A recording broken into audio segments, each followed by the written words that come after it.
Oh, look at that. Oh, it's a phone person. Oh, Hey. fancy person in there. Hey, I'm back and welcome to another pregnancy update. I feel like it hasn't been long enough since I filmed these for Phineas, but here we are yet again, and I'm going to tell you more about how I'm feeling about having such a close age gap and how I'm coping with being pregnant again on the way up to my appointment. If this is the first time that we are meeting, I am currently a mum to 3. I have a 5-year-old, a 3-year-old, and a soon-to-be 1-year-old, which means my age gap between my youngest, Phineas, and this baby is going to be 18 months. This means I had 9 months where I wasn't pregnant after Phineas before getting pregnant with this one, and my body is really feeling it, and I wasn't mentally prepared to fall pregnant again. We planned to have 4 kids, but we thought we would try a little bit later than what we have been blessed with. And another part of my journey into motherhood is I actually experienced a silent miscarriage between Zoe and Phineas. And the thing about experiencing a silent miscarriage is I had no signs or symptoms that my pregnancy had finished and that I had lost a bub. And I found out by going to my ultrasound it was between 8 and 9 weeks, and we found out that our bub had passed away. So I have a lot of anxiety when it comes to going for scans, especially when my bub is so small that I'm not feeling it and all I'm having is pregnancy symptoms.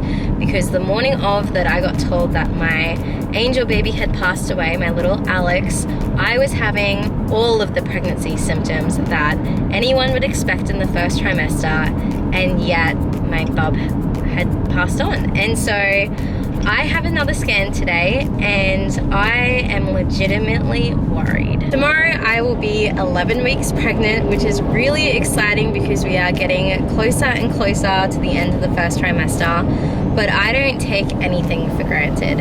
And I guess that's the reason why I am nervous about today, is because every time I have a scan prior to bub moving, I am mindful of getting unexpected news. And the thing that probably worries me the most about today is the fact that I am 45 minutes to an hour away from home, and I don't have Michael with me because we still have COVID restrictions, which means that I would have to deal with it by myself, and that makes me worried. But I'm ultimately trusting in God that He has got a plan for this little life, and that what He has ordained to come into being, I am praying that He will fulfill with a healthy, safe pregnancy and a baby in our arms. So I am at the moment just going to listen to my Bible reading for today. I'm going to put on some praise and worship music, and I'm really just going to lean in and trust God for this whole circumstance, and just entrusting that this gift comes from Him, and what will be, will be. But man, real life. Hello, Beck speaking. Hey Beck, it's Anne-Marie. How are you? Good, how are you? Don't worry, no stress. We're just running a little tiny bit late. Oh, We're still here. I was just like, oh no, I'm on the highway. No, it won't be. It won't be. She's got one patient ahead of you, but she's got to pop down the ward. She's covering another doctor, but she's going to come back. So I was going to say, take the time to do. Remember, you to stop for a snack and stuff. You all right? It's true, I do stop for snacks. Good. It's probably only 15, 20 minutes at the most, but I just thought, don't rush. No because I know you'll be on the highway. Thank you so much. If it was someone else, I wouldn't have even rang, but I thought, it's true. Okay? Thank you so much, Anne-Marie. All right, Beck. See you soon. Bye. Oh, okay. Okay, I have time to get a snack, so that's nice. I do actually usually get a snack on my way up. Woo. Oh, my heart is in my chest right now. Okay. Oh man. I don't even know what I was talking about.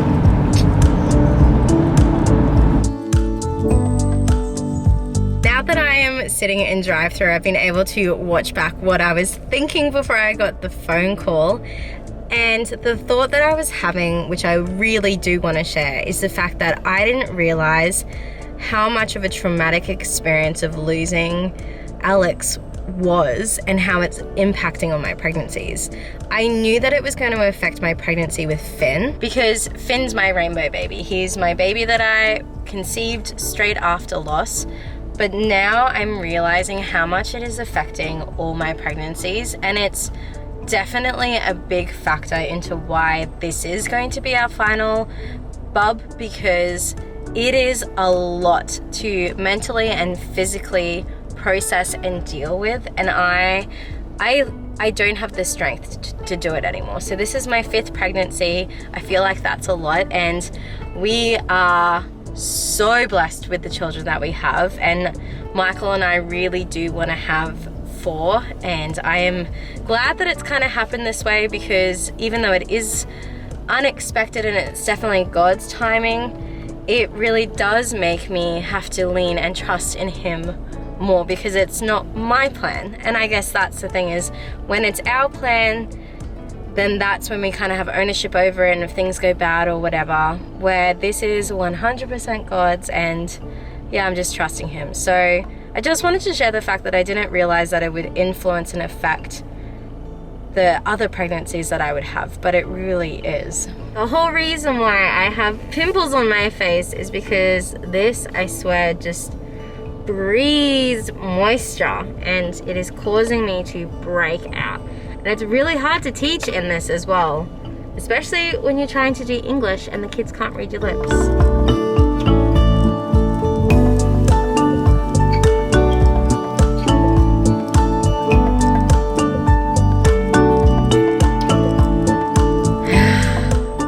It feels like I honestly haven't left. It is currently 3:06, and the phone call said that Nerida probably won't be ready until maybe 20 past. So I am going to have my frozen Coke. I finished my chips on the way here, and then head in. I have the biggest butterflies in my tummy. I'm excited and nervous, so time to go for my appointment, but I will talk to you guys when I'm out and back in the car ready to go home.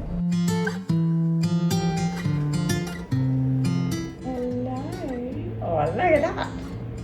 Oh, it's a phone person. Oh, Hey. fancy person in there. Active as the other ones. Yeah, cute.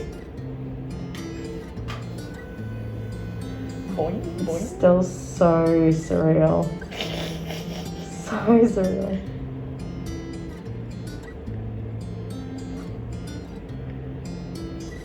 Look at the leggies. No. Don't do that. Not cooperating today. Is it because it's so tiny? Yep. It's like not. So tiny and bouncy. You can't find me.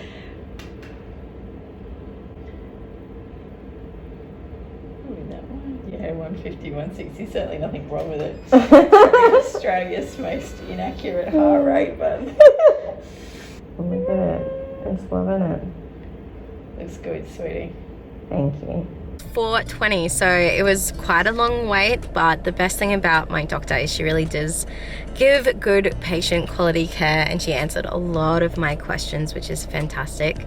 So Bob is doing perfectly fine. I will insert some footage of how the appointment went, and she answered a lot of questions in regards to like getting vaccinated and just the whole process of it and what it looks like giving birth at my due date. So I am feeling a lot of peace of mind, which is great. So now to head home and get into the nighttime routine. Hello. Hey, just finished. All good? Yeah, all good. So it's measuring at 11 weeks and 1 day. So it's bigger than what it should be. Yeah. Yeah. Because I'm only 11 weeks tomorrow, being Thursday. Tomorrow. Yeah. So that's good. That's a healthy sign. And like it still feels so surreal that we're back, and yeah. Oh, And it's coming together? yeah. Well, I feel like I can officially, like, it's sitting with me. Like we're having a baby. Like Yeah. I'm still processing it, but like I'm starting to understand it better, if that makes sense. Yeah. Yeah. Okay. Oh, and I asked her about my placenta, and I said, when can we tell where it's sitting? And she said, more so at like the 12-13 week scan. So, because she had a little look around and she couldn't really see it. Because I just said, I really don't want to have a cesarean. Like, that's the only thing. What she said. She laughed and she said, yeah, I get that.